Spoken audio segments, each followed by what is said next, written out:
ವಿವರವನ್ನು ಕೊಡ್ತಕ್ಕಂಥ ಕೆಲಸ ಕೂಡ ಮಾಡ್ತೇವೆ.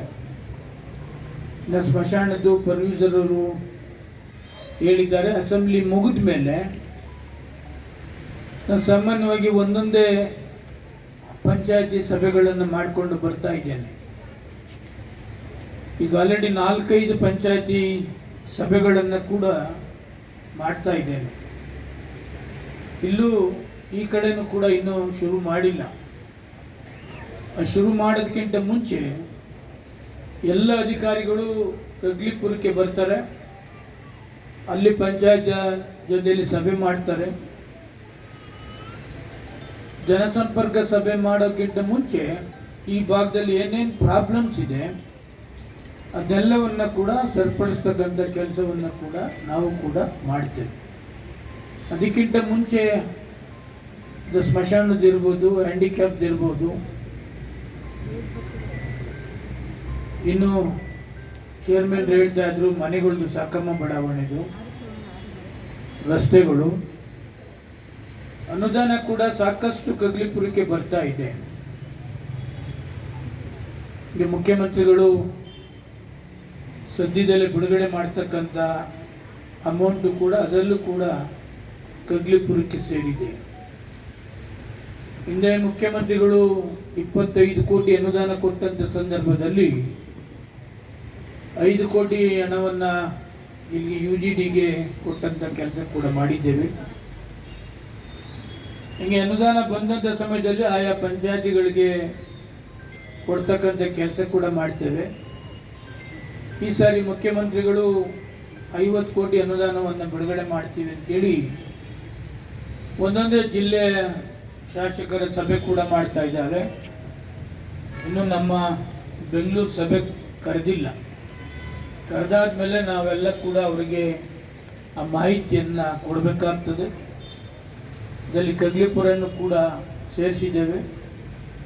ಬಹುತೇಕ ಎಲ್ಲೆಲ್ಲಿ ಡ್ರೈನೇಜ್ ಇಲ್ಲ ಆ ಡ್ರೈನೇಜ್ನ ಎಲ್ಲ ಪಂಚಾಯತಿಗೂ ಸೇರಿಸ್ತಕ್ಕಂಥ ಕೆಲಸ ಕೂಡ ಮಾಡ್ತೇವೆ. ಏಕೆಂದರೆ ಟಾರ್ ಮಾಡ್ತಾರೆ, ಕಾಂಕ್ರೀಟ್ ಮಾಡ್ತಾರೆ, ಡ್ರೈನೇಜ್ ಮಾಡೋದಿಲ್ಲ. ಅದಕ್ಕೆ ಈ ಸರಿ ಕಾಂಕ್ರೀಟ್ ಡ್ರೈನೇಜ್ ಬದಲು ಎಲ್ಲ ಕಡೆ ಡ್ರೈನೇಜ್ ಮಾಡಬೇಕು, ಆಮೇಲೆ ಕಾಂಕ್ರೀಟ್ ಡಾಂಬರೀಕರಣ ಮಾಡಬೇಕು ಅಂತಕ್ಕಂಥ ದೃಷ್ಟಿಯಿಂದ. ಇನ್ನು ಒಬಿಚುಡಿಯಲ್ಲಿ ಒಂದು UGD ಮಾಡಬೇಕು ಅಂತಕ್ಕಂಥದ್ದು ಒಂದು ಮಾಹಿತಿಯನ್ನು ಪ್ರೊವಿಸರು ಕೊಟ್ಟಿದ್ದಾರೆ. ಮುಂದಿನ ದಿವಸದಲ್ಲಿ ಅದನ್ನು ಕೂಡ UGDಯನ್ನು ಮಾಡ್ತಕ್ಕಂಥದ್ದು. ಈ ಭಾಗದಲ್ಲಿ ಏನೇನು ಈ ಮಾಹಿತಿಯನ್ನು ನಮಗೆ ಕೊಟ್ಟಿದ್ದೀರಿ ಅದೆಲ್ಲವನ್ನು ಕೂಡ ಸಪ್ರೇಟಾಗಿ ಒಂದು ಸಭೆಯನ್ನು ಕೂಡ ಮಾಡಿ ಅದಕ್ಕೆ ಬೇಕಾದಂಥ ಅನುದಾನ, ಬೇಕಾದಂಥ ವ್ಯವಸ್ಥೆಯನ್ನು ಕೂಡ ಮಾಡ್ತೇವೆ. ಕಗ್ಲಿಪುರ ಗ್ರಾಮ ಪಂಚಾಯತಿ ನಮ್ಮ 17 ಗ್ರಾಮ ಪಂಚಾಯತಿಲಿ ಅತಿ ದೊಡ್ಡ 2ನೇ ಗ್ರಾಮ ಪಂಚಾಯತಿ. ಒಂದು ಕುಂಬಳಗೂಡು ಸೇರ್ತದೆ, 2ನೇದು ಕಗ್ಲಿಪುರ. ಸಾಕಷ್ಟು ಡೆವಲಪ್ಮೆಂಟ್ ಆಗಿದೆ. ಗ್ರೇಟರ್ ಬೆಂಗಳೂರು ಸೇರಿದೆ ಇನ್ನೂ ಹೆಚ್ಚಿನ ಡೆವಲಪ್ಮೆಂಟ್ ಆಗಲಿ ಅಂತಕ್ಕಂಥ ಒಂದು ದೃಷ್ಟಿಯಿಂದ ಅದಕ್ಕೆ ಪಂಚಾಯತಿನ ಸೇರ್ಪಡೆ ಮಾಡ್ತಕ್ಕಂಥದ್ದಕ್ಕೆ ಕೂಡ ಸಭೆಯಲ್ಲಿ ತೀರ್ಮಾನವನ್ನು ಮಾಡಬೇಕಾಗ್ತದೆ. ಯಾರು ಕೂಡ ಗ್ರೇಟರ್ ಬೆಂಗಳೂರು ಸೇರಿಬಿಟ್ರೆ ನಮ್ಮ ಟ್ಯಾಕ್ಸ್ ಜಾಸ್ತಿ ಆಗ್ತದೆ, ಮತ್ತೊಂದು ಆಗ್ತದೆ, ಯಾವುದು ಕೂಡ ಜಾಸ್ತಿ ಆಗಲ್ಲ. ಈಗ 110 ಏನು ಇದೆ ಅದೇ ಥರ ಈ ಭಾಗದಲ್ಲೂ ಕೂಡ ಅದಾಗ್ತದೆ. ಈಗ ಕಾವೇರಿ ನೀರನ್ನು ಕೊಡಬೇಕು ಅಂತಕ್ಕಂಥ 17 ಪಂಚಾಯತಿಗೂ ಉಪಮುಖ್ಯಮಂತ್ರಿಗಳು ತೀರ್ಮಾನ ಮಾಡ್ತಾ ಇದ್ದಾರೆ. ಏನು ಜಲಜೀವನ್ ಇದೆ ಅದ ಹೋದ ಸಾರಿ ಸಭೆಯಲ್ಲೂ ಕೂಡ ಏನು ಜಲಜೀವನ್ ಮಾಡ್ತಿದ್ದಾರೆ ಅದು ಎಲ್ಲ ಪಂಚಾಯತಿಯಲ್ಲಿ ಕೂಡ ಕಂಪ್ಲೇಂಟ್ ಬರ್ತಾ ಇದೆ. ಅದಕ್ಕೆ ಮಂತ್ರಿಗಳು ಅವ್ರ ಗಮನಕ್ಕೂ ಕೂಡ ತಂದಿದ್ದೇನೆ. ಉಪಮುಖ್ಯಮಂತ್ರಿಗಳು ಗಮನಕ್ಕೆ ತಂದು ಅದನ್ನು ಸರಿಪಡಿಸ್ತಕ್ಕಂಥದ್ದು ಮತ್ತು ಅವರ ದೃಷ್ಟಿಯಲ್ಲಿ ಎಲ್ಲ ಪಂಚಾಯತಿಗಳು ಕಾವೇರಿ ನೀರನ್ನೇ ಕೊಡಬೇಕು ಅಂತಕ್ಕಂಥದ್ದು ಮಾಡಿದ್ದಾರೆ. ಈಗ ಆಲ್ರೆಡಿ ದೊಡ್ಡಹಳ್ಳಿಯಿಂದ ನೀರಿನ ಪೈಪ್ನ ಅಳವಡಿಸ್ತಕ್ಕಂಥದ್ದಕ್ಕೆ ಟೆಂಡರ್ ಕೂಡ ಆಗಿದೆ.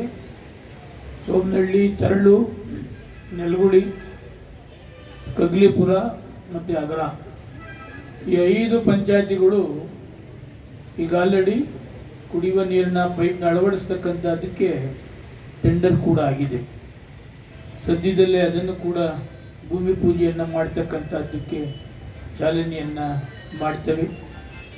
ಮಿಕ್ಕ ಏನಿದ್ರೂ ಗಮನಕ್ಕೆ ಸಾರ್ವಜನಿಕರು ತಂದಿದ್ದೀರಿ, ಅದೆಲ್ಲವನ್ನು ಕೂಡ ಅಟೆಂಡ್ ಮಾಡ್ತೇನೆ ಅಂತಕ್ಕಂಥದ್ದನ್ನು ಈ ಸಂದರ್ಭದಲ್ಲಿ ಹೇಳಿ, ಗ್ರಾಮ ಸಭೆ ಸಾರ್ವಜನಿಕರು ಕೂಡ ಹೆಚ್ಚಿನ ರೀತಿಯಲ್ಲಿ ಭಾಗವಹಿಸಿದ್ದೀರಿ. ಮುಂದಿನ ಜನಸಂಪರ್ಕ ಸಭೆಯಲ್ಲಿ ಎಲ್ಲ ಅಧಿಕಾರಿಗಳು ಕಟ್ಟುನಿಟ್ಟಾಗಿ ಆ ಸಭೆಯಲ್ಲಿ ಭಾಗವಹಿಸಬೇಕು. ಮುಕ್ತವಾಗಿ ಚರ್ಚೆ ಮಾಡ್ತಕ್ಕಂಥ ಅವಕಾಶವನ್ನು ಕೂಡ ಅಸೆಂಬ್ಲಿ ಮುಗಿದ ಮೇಲೆ ಇಲ್ಲಿ ಜನಸಂಪರ್ಕ ಮಾಡಿದಂಥ ಸಂದರ್ಭದಲ್ಲಿ ಅದು ಅವಕಾಶವನ್ನು ಕೊಡಿಸ್ತೇನೆ ಅಂತಕ್ಕಂಥದ್ದನ್ನು ಈ ಸಂದರ್ಭದಲ್ಲಿ ಹೇಳಿ, ಈ 2-3 ಸಾರಿ ಕಗ್ಲಿಪುರದವರು ಹೇಳಿದ್ರು, ಬರಲಿಕ್ಕಾಗಲಿಲ್ಲ. ಈ ಸಾರಿ ಬಂದಿದ್ದೇನೆ. ಎಲ್ಲರಿಗೂ ಒಳ್ಳೆಯದಾಗಲಿ. ನಮಸ್ಕಾರ.